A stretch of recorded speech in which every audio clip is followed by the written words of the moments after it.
अभी अभी आई है आवारापन 2 एंड अपनी कल्ट लेजेंड इमरान हाशमी छा गए। उन्होंने थिएटर्स में फिर से वही मैजिक क्रिएट कर दिया जिसके हम सब दीवाने हुआ करते थे। बट ऐसा क्या सीक्रेट था जिसकी वजह से एक टाइम पे इमरान हाशमी का डाउनफॉल हो गया था? एंड क्यों कॉफी विद करण में ऐश्वर्या राय को प्लास्टिक तक बोल दिया?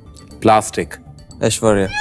एंड जिस लेजेंड को हम सीरियल किसर के टैग के नाम से जानते हैं, क्या आपको पता है वही टैग उनके लिए रियल लाइफ में प्रॉब्लम बन गया था? कभी कभी उस बात के साथ चिढ़ जाता था। एंड क्यों इमरान हाशमी ने मलिका शेरावत के साथ अपना वर्स्ट किसिंग एक्सपीरियंस बताया? ऐसे ही सारे इमरान हाशमी के डार्क सीक्रेट्स जानेंगे इस वीडियो में। अक्खा बॉलीवुड एक तरफ, इमरान हाशमी एक तरफ। इमरान हाशमी का जन्म 24 मार्च 1979 मुंबई में हुआ। उनकी मदर मेहराम हाशमी महेश भट्ट की सिस्टर थी, यानी इमरान का डायरेक्ट कनेक्शन भट्ट फैमिली से था। नेपोटिज्म इमरान हाशमी के साथ था, बट उनका डेब्यू कोई ग्रैंड लॉन्च जैसा नहीं था। 2003 में इमरान हाशमी ने फुटपाथ मूवी के साथ अपना बॉलीवुड डेब्यू किया एंड मूवी बॉक्स ऑफिस पे कुछ खास नहीं चली, लेकिन मूवी के सॉन्ग्स ने ऑडियंस को बहुत इम्प्रेस किया। सारी रात तेरी याद। और इस मूवी के क्रेडिट्स में बहुत ही इंटरेस्टिंग बात हुई कि इमरान हाशमी का नाम फरहान हाशमी के नाम से मेंशन था। इमेजिन करो आज का सीरियल किसर कल्ट लेजेंड जिसके नाम से इंस्टाग्राम पे मिलियंस ऑफ रील्स बनती हैं, उसकी बॉलीवुड में एंट्री फरहान हाशमी के नाम से हुई थी। पहली मूवी फ्लॉप होने की वजह से उन्होंने अपने ग्रैंडफादर की एडवाइस ली और अपने इमरान के ए में डबल ए यूज करना स्टार्ट कर दिया। नाम चेंज करने के बाद इमरान हाशमी की लाइफ में एक ऐसी मूवी आती है जिसने इमरान हाशमी को ओवरनाइट सेंसेशन बना दिया एंड वो मूवी थी 2004 में आई मर्डर। अनुराग बासु की ये थ्रिलर मूवी ने इमरान हाशमी के करियर को कम्प्लीटली चेंज कर दिया। फिल्म में इमरान हाशमी के अपोजिट थी मलिका शेरावत एंड इन दोनों की केमिस्ट्री स्क्रीन पे एक्सट्रीमली बोल्ड थी। एंड उस टाइम पे बॉलीवुड में किसिंग एंड इंटीमेट सीन्स को लेके इतना ओपन इन्वायरमेंट नहीं था, लेकिन मर्डर मूवी ने बोल्डनेस को पुश किया। Bold scenes, intense romance and film का म्यूजिक जो कि टॉप लेवल का था। कहो ना कहो, ये आंखें बोलती हैं ओ सनम ओ सनम।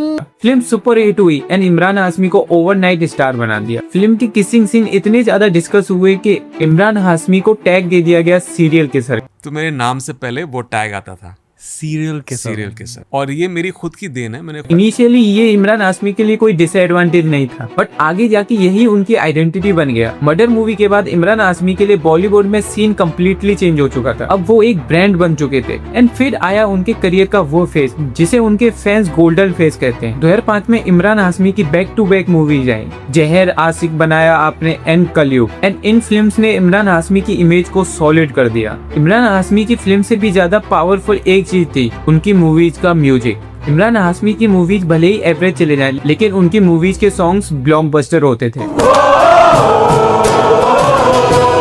सब कुछ सही चल रहा था, मूवीज हिट पे हिट हो रही थी, सॉन्ग्स ब्लॉकबस्टर हो रहे थे एंड सीरियल किसर का टैग वाइडली फैल रहा था। बट अब प्रॉब्लम ये हो रही थी कि सोचो आपने 10 कैरेक्टर किए एंड ऑडियंस सिर्फ आपको एक ही कैरेक्टर से जानती है। इमरान हाशमी के साथ सेम प्रॉब्लम हो रही थी। वो डिफरेंट रोल्स कर रहे थे बट ऑडियंस उन्हें सिर्फ सीरियल किसर के नाम से ही जान रही थी। उन्होंने गैंगस्टर प्ले किया, सीरियल किसर। उन्होंने रोमांटिक प्ले किया, सीरियल किसर। उन्होंने सीरियस कैरेक्टर प्ले किया, फिर भी वही टैग। प्रॉब्लम किसिंग सीन नहीं थे, प्रॉब्लम ये थी कि इंडस्ट्री एंड ऑडियंस ने इमरान हाशमी की एक्टिंग को उसी इमेज के थ्रू जज करना स्टार्ट कर दिया था और ये उनके करियर के लिए प्रॉब्लम बनता जा रहा था, क्योंकि एक एक्टर बार बार सेम रोल करता रहे तो ऑडियंस उससे सरप्राइज होना बंद हो जाती है। इमरान हाशमी को भी समझ आ गया था कि अगर वो इसी इमेज में फंस गए तो उनकी वर्सैलिटी कभी सामने नहीं आएगी, और इसलिए इमरान हाशमी ने डिफरेंट रोल्स करना स्टार्ट कर दिया। Once upon a time in Mumbai, the dirty picture and Shanghai जैसी मूवीज की। लेकिन इमरान हाशमी के लिए प्रॉब्लम सिर्फ ये नहीं थी कि ऑडियंस उन्हें सीरियल किसर के नाम से जानती है, अब उनकी स्क्रीन इमेज के साथ साथ उनके स्टेटमेंट्स भी हेडलाइन बन रहे थे। सबसे पहले बात उस एक्ट्रेस की जिसके साथ इमरान हाशमी की स्क्रीन केमिस्ट्री ने उन्हें स्टार बना दिया था।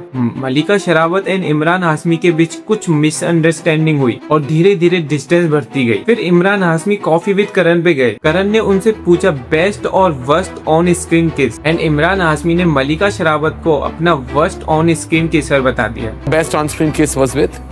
There were many with in Murder 2, Jacqueline. And your worst one? Malika Sherawat.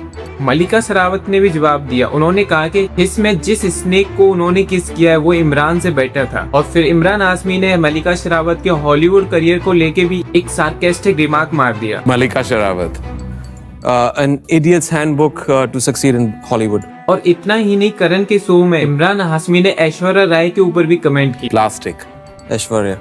Aishwarya Rai उस वक्त बॉलीवुड की बिगेस्ट एक्ट्रेस में से एक थी, इसलिए उनका नाम एक प्लास्टिक जोक के कॉन्टेक्स्ट में आना नेचुरली ह्यूज बैकलैश लेके आया। लेकिन इमरान हाशमी की कंट्रोवर्सी सिर्फ बॉलीवुड तक लिमिटेड नहीं थी। 2009 में एक सीरियस कंट्रोवर्सी बाहर निकल के आई कि इमरान हाशमी को मुंबई के पली हिल्स एरिया में फ्लैट देने से मना कर दिया है क्योंकि वो एक मुस्लिम है। बट हाउसिंग सोसाइटी ने डिस्क्रिमिनेशन के एलिगेशन को डिनाई कर दिया, बल्कि issue NOC and transfer process से रिलेटेड था। बाद में इमरान हाशमी ने भी कहा कि ये सब सिर्फ मिसअंडरस्टैंडिंग की वजह से हुआ था। अब आता है इमरान हाशमी की स्टोरी का वो चैप्टर जिसे उनके फैंस सबसे ज्यादा पेनफुल मानते हैं, द डाउनफॉल। एक टाइम था जब इमरान हाशमी की मूवीज नाम से ही चल जाती थी, जहर, आशिक बनाया आपने, गैंगस्टर एंड जन्नत। ऑडियंस को पता था कि मूवी में इमरान हाशमी है तो सॉन्ग तो ब्लॉकबस्टर होंगे, रोमांस होगा एंड डार्क स्टोरी होगी। लेकिन ये फॉर्मूला बार बार रिपीट होने लगा तो ऑडियंस को प्रिडिक्ट करना इजी हो गया, और जब ऑडियंस प्रिडिक्ट कर लेती है तो वो सरप्राइज होना बंद हो जाती है। इमरान हाशमी ने इस साइकिल को तोड़ने की कोशिश की। उन्होंने different roles and different genre की मूवीज की, लेकिन कुछ मूवीज एवरेज थी एंड कुछ मूवी फ्लॉप हो गई। इमरान हाशमी का डाउनफॉल सिर्फ इसलिए नहीं हुआ क्योंकि उन्होंने कुछ फ्लॉप मूवीज दे दी। प्रॉब्लम ये थी कि ऑडियंस ने इमरान हाशमी को एक स्पेसिफिक इमेज में देखने की आदत डाल ली थी एंड बॉलीवुड में नए एक्टर एंड नए जॉनर की मूवीज आ रही थी। ऑडियंस के पास ऑप्शन बढ़ रहे थे। जिस इमेज को तोड़ने के लिए वो डिफरेंट रोल्स कर रहे थे, वही इमेज उनके करियर के परसेप्शन को कंट्रोल कर रही थी।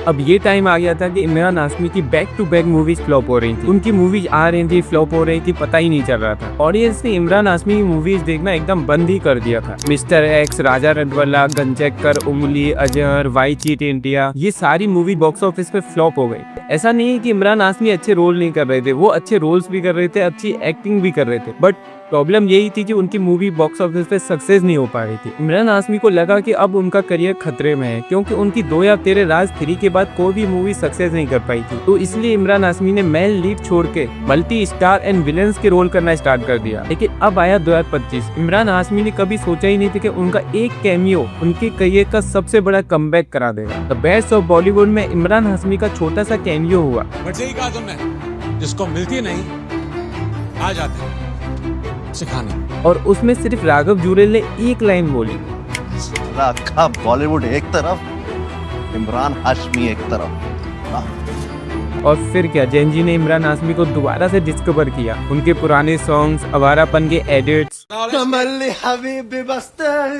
और सडनली इमरान हाशमी जेनजी के कल्ट लेजेंड बन गए। और फिर आती है 14 अगस्त 2026 में अवारापन 2। अवारापन का सीक्वल था जो कि 19 साल बाद आ रहा था। इन मूवी ने बॉक्स ऑफिस पे आग लगा दी। सिर्फ 3 दिन में 84 नेट कनेक्शन एंड 100 करोड़ का वर्ल्ड वाइड कलेक्शन कर लिया। जिस एक्टर पे एक टाइम पे back to back flop movies पे क्वेश्चन किए जा रहे थे, आज वो जेनजी का कल्ट लेजेंड बन चुका है।